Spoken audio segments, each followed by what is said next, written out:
नमस्कार, स्वागत है आप सभी का डीडी न्यूज के इस खास बुलेटिन एक्सप्रेस 100 में, जहां हम आपके लिए लेकर आते हैं राजनीति, मनोरंजन, देश, दुनिया, खेल और व्यापार जगत की सभी बड़ी खबरों को एक्सप्रेस यानी फटाफट अंदाज में। मैं हूं शहला निगार। आइए खबरों को देख लेते हैं तेज रफ्तार के साथ। बिहार में सियासी समीकरण बदलने के संकेत मिल रहे हैं। कल सभी दलों ने अलग अलग बैठकें की। बैठकों का दौर आज भी जारी रहेगा। भारतीय जनता पार्टी ने आज सुबह बैठक बुलाई है। वहीं जनता दल यूनाइटेड ने आज सुबह 10 बजे अपने विधानमंडल दल की बैठक बुलाई है। इन दोनों बैठकों के बाद जेडीयू, भाजपा और हम यानी एनडीए दलों की बैठक होगी। एनडीए की बैठक के बाद बिहार के मुख्यमंत्री नीतीश कुमार राज्यपाल से मिलकर इस्तीफा सौंप सकते हैं। साथ साथ वो नई सरकार के लिए समर्थन पत्र भी सौंप सकते हैं। सूत्रों के मुताबिक दोपहर के बाद नीतीश कुमार 9वीं बार राज्य के मुख्यमंत्री के तौर पर शपथ ले सकते हैं। इसके अलावा कांग्रेस ने आज अपने विधायक दल की बैठक बुलाई है। प्रदेश कांग्रेस अध्यक्ष अखिलेश प्रसाद सिंह ने पूर्णिया में कल पत्रकारों से बातचीत के दौरान इस बात की जानकारी दी थी। प्रधानमंत्री नरेंद्र मोदी आज सुबह 11 बजे आकाशवाणी पर मन की बात कार्यक्रम में देश विदेश के लोगों के साथ अपने विचार करेंगे साझा। ये मासिक रेडियो कार्यक्रम की 109वीं कड़ी होगी। ये कार्यक्रम आकाशवाणी और दूरदर्शन के समूचे नेटवर्क पर प्रसारित किया जाएगा। साथ ही साथ प्रधानमंत्री कार्यालय तथा सूचना तथा प्रसारण मंत्रालय के YouTube चैनलों पर भी इसका सीधा प्रसारण होगा। प्रधानमंत्री नरेंद्र मोदी आज सुप्रीम कोर्ट सभागार में सुप्रीम कोर्ट के हीरक जयंती समारोह का उद्घाटन करेंगे। इस अवसर पर प्रधानमंत्री नागरिक केंद्रित सूचना और प्रौद्योगिकी पहलें लॉन्च करेंगे, जिसमें digital supreme court report, digital court 2.0 और सुप्रीम कोर्ट की नई वेबसाइट शामिल है। इस मौके पर प्रधानमंत्री नरेंद्र मोदी सभा को भी संबोधित करेंगे। डिजिटल सुप्रीम कोर्ट रिपोर्ट देश के नागरिकों को मुफ्त और इलेक्ट्रॉनिक प्रारूप में सुप्रीम कोर्ट के फैसलों को उपलब्ध कराएगी। प्रधानमंत्री सुप्रीम कोर्ट की नई वेबसाइट भी लॉन्च करेंगे।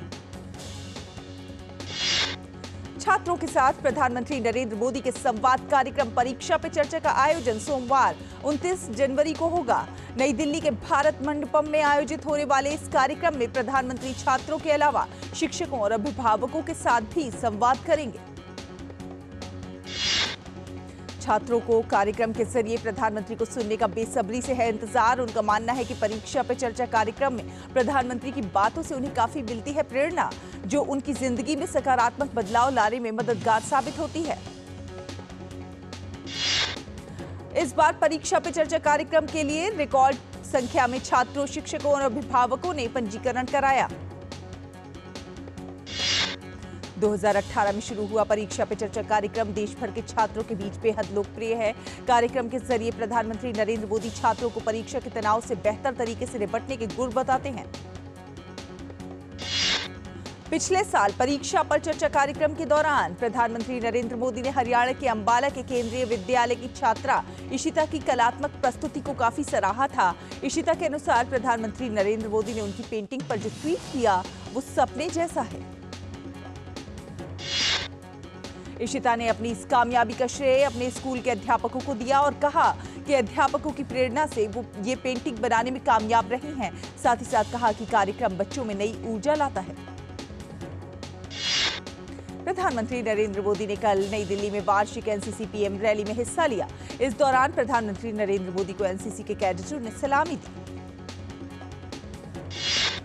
करियप्पा परेड ग्राउंड में पीएम मोदी को अपने बीच पाकर एनसीसी के 2200 से अधिक कैडेट्स और 24 देशों के युवा कैडेट्स का उत्साह और उल्लास देखते ही बन रहा था। प्रधानमंत्री ने कैडेट्स की टुकड़ियों का निरीक्षण करने के साथ साथ युवा शक्ति का हौसला भी बढ़ाया। प्रधानमंत्री नरेंद्र मोदी ने एनसीसी दस्तों की सलामी ली। इसमें अतिथि देशों के कैडेट दस्ते भी शामिल हैं। साथ ही साथ एनसीसी के बैंड्स भी सलामी मंच के सामने से गुजरे। एनसीसी पीएम रैली में देश की नारी शक्ति का भी शानदार नजारा देखने को मिला। एनसीसी की महिला कैडेटों ने हजारों किलोमीटर की साइकिल यात्रा करके जमा की गई देश की मिट्टी से भरा कलश प्रधानमंत्री को सौंपा। रानी झांसी के किले से शुरू हुई नारी शक्ति वंदन दौड़ भी रैली के दौरान औपचारिक रूप से संपन्न हुई। 400 किलोमीटर की इस दौड़ की शुरुआत में सौंपी गई रानी झांसी की प्रतीकात्मक तलवार प्रधानमंत्री नरेंद्र मोदी को सौंपी गई। शानदार सांस्कृतिक प्रस्तुतियों ने इस अवसर को और भी ज्यादा यादगार बना दिया। अमृतकाल के एनसीसी विषय पर पेश इन कार्यक्रमों में अमृत पीढ़ी के योगदान और सशक्तिकरण को दिखाया गया। महान विभूतियों की तस्वीरों को थामे और तिरंगा झंडा लेकर शान से आगे बढ़ते एनसीसी के कैडेट्स एक भारत श्रेष्ठ भारत की चलती फिरती तस्वीर नजर आए। इस अवसर पर प्रधानमंत्री ने सर्वश्रेष्ठ कैडेट्स को सम्मानित भी किया। पीएम के हाथों पुरस्कार पाने वालों के चेहरे पर अलग ही खुशी नजर आई। एनसीसी पीएम रैली को संबोधित करते हुए प्रधानमंत्री नरेंद्र मोदी ने देश की नारी शक्ति को सराहा। पीएम ने कहा कि आज दुनिया देख रही है कि भारत की बेटियां थल, जल, नभ और अंतरिक्ष में कैसे लोहा मनवा रही हैं। पीएम ने कहा कि विकसित भारत युवाओं के सपनों को पूरा करने वाला होगा। विकसित भारत के निर्माण में युवाओं की अहम भूमिका बताते हुए पीएम ने कहा कि पिछले एक दशक में युवाओं के लिए बहुत से नए अवसर पैदा हुए हैं। प्रधानमंत्री ने देश की विकास यात्रा का उल्लेख करते हुए कहा कि इससे युवाओं के लिए नए द्वार खुल रहे हैं। पीएम ने कहा कि जिस विकसित भारत के लाभार्थी देश के युवा होंगे। वार्षिक एनसीसी पीएम रैली इस बार कई मायनों में बहुत खास रही। इस बार वाइब्रेंट गांव के 400 से अधिक सरपंच और कई स्वयं सहायता समूहों से जुड़ी 100 से अधिक महिलाएं भी विशेष अतिथि के तौर पर शरीक रहे। उपराष्ट्रपति जगदीप धनखड़ आज से 29 जनवरी तक महाराष्ट्र, पुडुचेरी, तमिलनाडु के 2 दिवसीय दौरे पर रहेंगे। उपराष्ट्रपति आज महाराष्ट्र विधानसभा में भारत के विधायी निकायों के अधिकारियों के 84वें सम्मेलन के समापन समारोह को संबोधित करेंगे। इसके पश्चात उपराष्ट्रपति विकसित भारत एट 2047 के विषय पर पुडुचेरी विश्वविद्यालय के छात्रों के साथ बातचीत करेंगे। दौरे के दूसरे दिन उपराष्ट्रपति तमिलनाडु के कुड्डालोर जिले में श्री थिल्लई नटराज मंदिर, बाबाजी मंदिर और श्री एलाई अम्मन मंदिर में पूजा अर्चना और दर्शन करेंगे।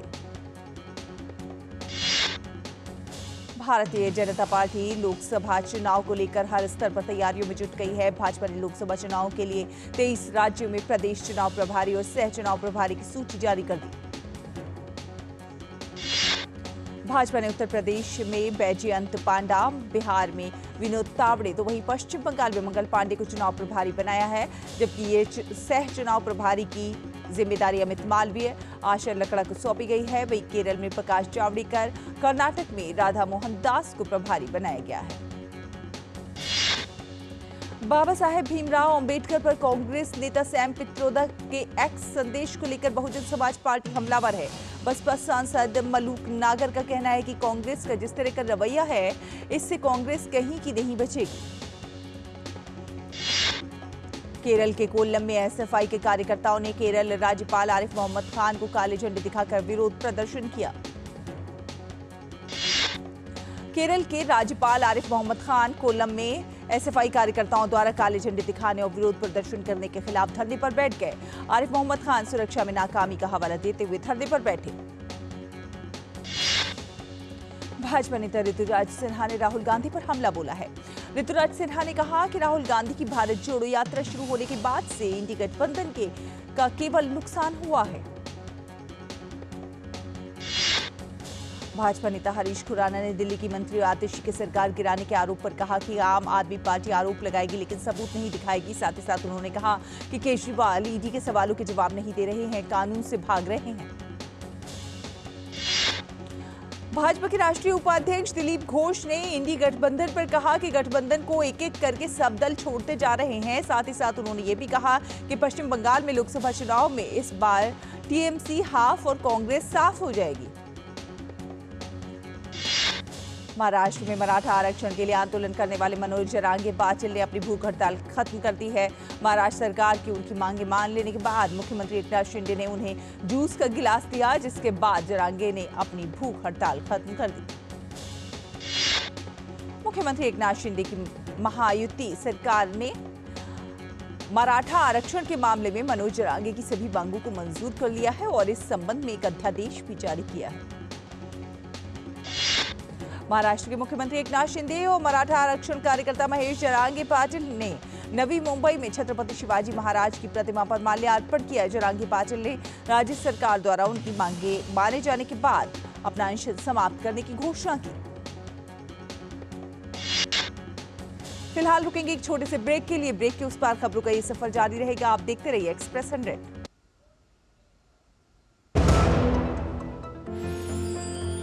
साल बरस और सदी नहीं, एक युग गुजर जाएगा। उम्र न पूछो वंडर की, जब फर्क नजर आएगा। वंडर सीमेंट, फर्क नजर आएगा। ये नया भारत है, कभी हंसता कभी हंसाता है, हिसाब का पक्का है। जियो पेपर प्राप्त हुई। इस भारत की अलग ही पहचान है। जुड़े नए भारत से, जियो भारत से।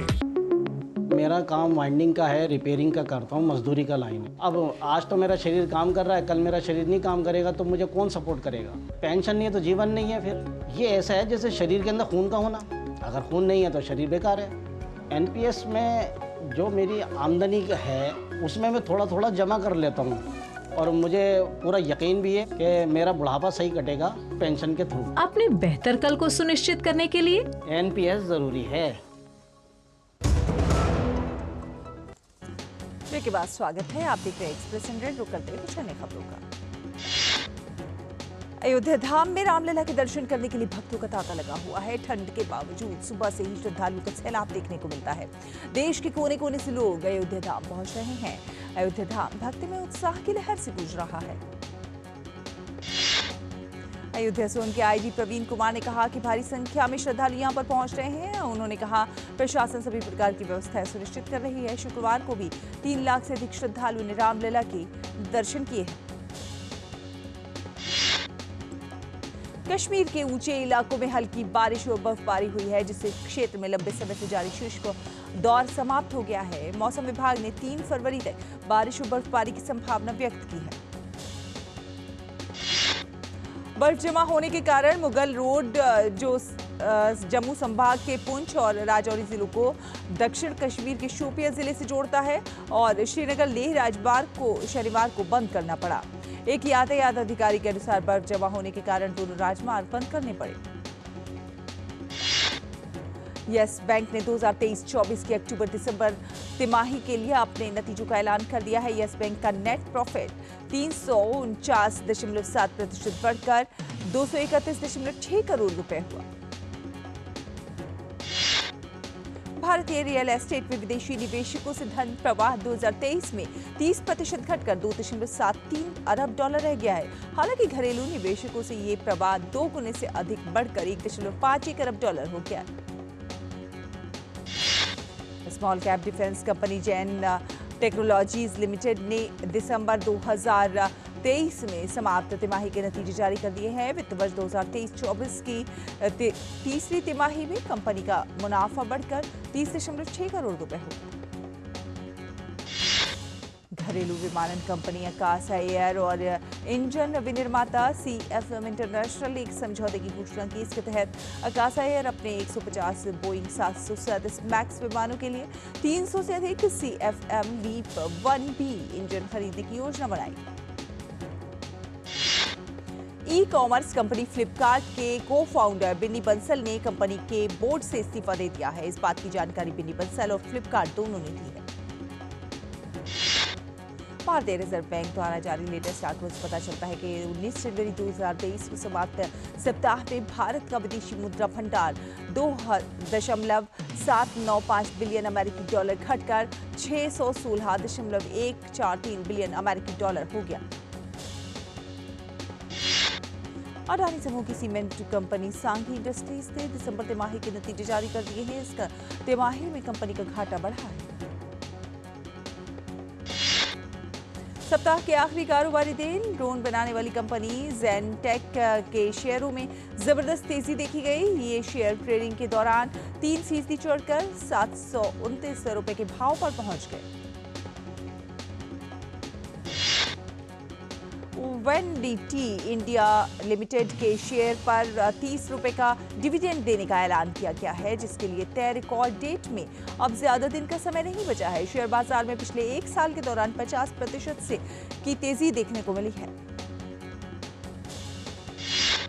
उत्कर्ष स्मॉल फाइनेंस बैंक ने शनिवार को दिसंबर 2023 को समाप्त तीसरी तिमाही के नतीजे जारी कर दिए हैं। स्मॉल फाइनेंस बैंक ने एक्सचेंज को जानकारी दी है कि उसने अपने मुनाफे में 24% की बढ़ोतरी दर्ज की है।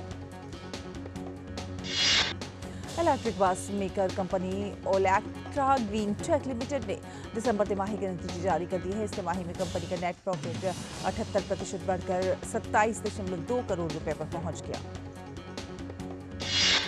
छटनी को लेकर एक बार फिर खबरें आने लगी हैं। माइक्रोसॉफ्ट में हुई छटनी, कंपनी ने 1900 लोगों को छटनी की है। मैक्रोटेक डेवलपर्स वित्त वर्ष 2024 की तीसरी तिमाही के नतीजे जारी कर दिए हैं। इस दौरान कंपनी का मुनाफा 24.4% बढ़कर 503.3 करोड़ रुपए हुआ। यूनिटेक के पूर्व प्रमोटर संजय चंद्रा और अजय चंद्रा को एक मामले में जमानत मिली। एपीएल अपोलो ने वित्त वर्ष 2024 की तीसरी तिमाही के नतीजे जारी कर दिए। कंपनी ने जानकारी दी है कि कंपनी का मुनाफा 2.2% गिरकर 165.5 करोड़ रुपए हो गया।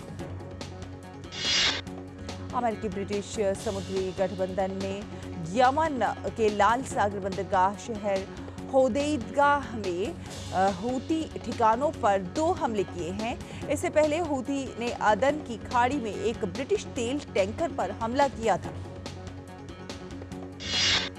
ब्रिटिश समुद्री पर्यवेक्षक agency United kingdom maritime trade operations ने टैंकर पर हमले की पुष्टि की और एक्स पर कहा कि हूती मिसाइल हमले के बाद आग लगने से टैंकर ने सहायता के लिए बुलाया। इस बीच अमेरिकी सेंट्रल कमांड ने कहा कि उसने हूती मिसाइल हमले के खिलाफ आत्मरक्षा के लिए हमला किया। ब्रिटेन समेत 6 यूरोपीय देशों ने फिलिस्तीनी शरणार्थियों के लिए संयुक्त राष्ट्र एजेंसी UNRWA की फंडिंग रोक दी है। ब्रिटेन के अलावा इटली, फिनलैंड, नीदरलैंड, स्विट्जरलैंड और जर्मनी ने UNRWA की फंडिंग रोकी है। अमेरिका, ऑस्ट्रेलिया और कनाडा पहले ही संयुक्त राष्ट्र एजेंसी की अतिरिक्त फंडिंग रोक चुके हैं। इजराइल ने UNRWA के कर्मचारियों पर 7 अक्टूबर के हमले में शामिल होने का आरोप लगाया। वहीं UNRWA ने इजराइल पर हुए उस हमले में शामिल होने के आरोप में अपने कई कर्मचारियों को बर्खास्त करने का ऐलान किया। गाजा पर इजराइल के हमले शुरू होने के बाद UNRWA ने वहां के अब तक लाखों विस्थापित नागरिकों की मदद की है। 7 अक्टूबर को इजराइल पर हमास के हमले में UNRWA के कुछ सदस्यों के शामिल होने के आरोपों पर व्हाइट हाउस के राष्ट्रीय सुरक्षा प्रवक्ता जॉन किर्बी ने कहा कि UNRWA की जांच के यूनाइटेड नेशन के फैसले का अमेरिका स्वागत करता है। यूनाइटेड नेशन की एजेंसी UNRWA पर लगे आरोपों के बाद गजा में फिलिस्तीनियों के लिए UNRWA की फंडिंग रोकने वाले देशों की सूची में ब्रिटेन, इटली, नीदरलैंड और फिनलैंड भी जुड़ गए हैं। जबकि इजराइल के आरोपों के बाद संयुक्त राज्य अमेरिका, ऑस्ट्रेलिया और कनाडा पहले UNRWA की फंडिंग को रोक चुके हैं और इस बीच UNRWA ने इस संबंध में अपने कई कर्मचारियों की जांच भी शुरू कर दी है। उधर इजरायली विदेश मंत्री ने फिलिस्तीनियों के लिए संयुक्त राष्ट्र की एजेंसी को सही मायनों में शांति और विकास के लिए समर्पित एजेंसी के रूप में बदलने का आह्वान किया है और अन्य देशों से भी UNRWA की फंडिंग को रोकने का आग्रह किया है। हालांकि फिलिस्तीनी विदेश मंत्रालय ने UNRWA के खिलाफ इसे इजरायली अभियान बताया है और इसकी आलोचना की है। भारतीय नौसेना के युद्धक पोत INS विशाखापत्तनम ने लाल सागर में यमन के हूती के हमले की चपेट में आए ब्रिटिश तेल टैंकर मार्लिन लुआंडा पर लगी आग बुझाने में मदद की। आग बुझाने के बाद मार्टिन लुआंडा के कैप्टन ने भारतीय नौसेना का शुक्रिया अदा किया। इस जहाज में 22 भारतीय क्रू मेंबर के अलावा बांग्लादेश का एक क्रू मेंबर भी सवार था। लाल सागर में हूती विद्रोहियों के हमले के बाद अदन की खाड़ी में तैनात भारतीय नौसेना का युद्धक जहाज INS विशाखापट्टनम हरकत में आया। भारतीय नौसेना ने सोशल मीडिया पर जानकारी दी है कि उस जहाज से मदद की गुहार मिलने के बाद भारतीय नौसेना की गाइडेड मिसाइल विध्वंसक INS विशाखापट्टनम को मदद के लिए भेजा गया। भारत और इंग्लैंड के बीच हैदराबाद में खेला जा रहा पहले टेस्ट का आज चौथा दिन है। भारत की कोशिश इंग्लैंड की दूसरी पारी जल्द ही समेटने की होगी। इंग्लिश टीम ने अब तक 126 रनों की बढ़त बनाई है। तीसरे दिन का खेल खत्म होने तक इंग्लिश टीम ने अपनी दूसरी पारी में 6 विकेट गंवाकर 316 रन बना लिए हैं। उप कप्तान ओली पोप ने जबरदस्त पारी खेलते हुए शतक जड़ा। वो 148 रन बनाकर नाबाद है। तमिलनाडु के एन जगदीशन ने रणजी ट्रॉफी में विस्फोटक पारी खेलते हुए शानदार 13 शतक लगाया। तमिलनाडु और चंडीगढ़ के बीच मैच में जगदीशन ने 23 चौके और 5 छक्कों की मदद से 321 रनों की पारी खेली। ऑस्ट्रेलिया ओपन के पुरुष एकल के खिताबी मुकाबले में आज रूस के डेनिल मेदवेदेव के सामने इटली के यानिक सिनर की चुनौती होगी। मेदवेदेव ने सेमीफाइनल में अलेक्जेंडर ज्वेरेव को 5 सेट में शिकस्त दी। दूसरी तरफ इटली के यानिक सिनर ने पहली बार किसी ग्रैंड स्लैम के फाइनल में स्थान बनाया। उन्होंने सेमीफाइनल में नोवाक जोकोविच को हराकर फाइनल में जगह बनाई। यहाँ रुक रहे हैं, एक और छोटे से ब्रेक के लिए जल्द हाजिर होते हैं। देखते रहिए डीडी न्यूज। ये नया भारत है, कभी हंसता कभी हंसाता है, हिसाब का पक्का है। जियो पेपर प्राप्त हुए। लड़ता है, झगड़ता है, पर आगे बढ़ता है। जो अपने दिल की सुनता है, खुल के बात करता है, सबको साथ लेकर चलता है। इस भारत की अलग ही पहचान है। जुड़े नए भारत से, जियो भारत से। साल बरस और सदी नहीं, एक युग गुजर जाएगा। उम्र न पूछो वंडर की, जब फर्क नजर आएगा। वंडर सीमेंट, फर्क नजर आएगा। ब्रेक के बाद स्वागत है आपका। चलिए रुक कर लेते कुछ अन्य खबरों को।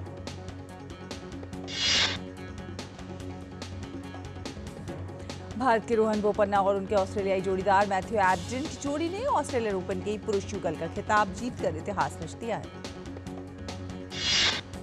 बोपन्ना के पुरुष युगल में ये पहला ग्रैंड स्लैम खिताब है। इस जीत के साथ ही 43 वर्षीय रोहन बोपन्ना कई ग्रैंड स्लैम खिताब जीतने वाले सबसे उम्रदराज खिलाड़ी बन गए।